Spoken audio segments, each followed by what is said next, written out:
Afternoon po mga kababayan, ma'am sir. This is Jam the Filipino channel. Ang inyong pong lingkod. So today is June 30, 2026 na tayo ngayon papunta dyan sa may Century Diamond Tower sa may Kalayaan Avenue, Salamanca Street, Poblacion, Makati. At dadalhin po natin yan sa Maya, Mabini.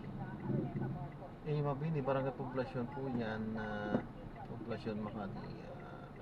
Sobrang katrafikan dito. Okay, ito na tayo magagawa dyan.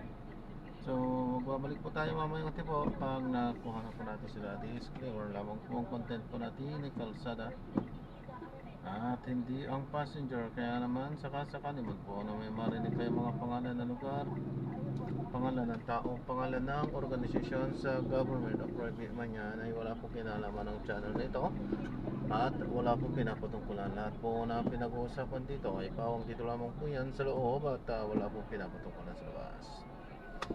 Magbabalik po tayo mamaya konti pag nakakuha na po natin sila.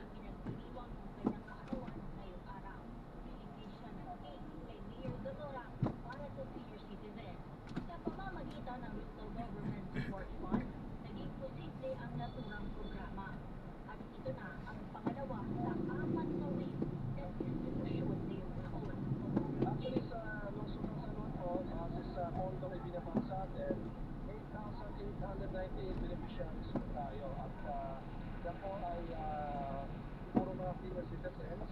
Kay Zamora, 21 million pesos ang pondong ibinaba sa kanila. Napakalaking pondo. Marami po kami sa pamilya ito po ang siyempre malaking bagay po ito para sa amin. Ayon kay Mayor Zamora, ipagpapatuloy ang pamamahagi ng bigas na natitira pang higit 4,000 benepisyaryo sa susunod na linggo. Ako, si Justin Ignacio, MPRTV News, nagsaservisyo para sa Pilipino. Good news sa mga magagawa, magkakaroon ng 85 pesos na nagkagsahon ang mga minimum wage earners sa Metro Manila. Drop na natin sila sa traffic. Maraming salamat po sa panonood. Hanggang sa muli po, ingat. God bless. Ano po. Grabe traffic.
Ayun, so sobrang traffic. Na-drop na natin sila. Maraming salamat po sa panonood. Hanggang sa muli po. Ingat. God bless. Bye po.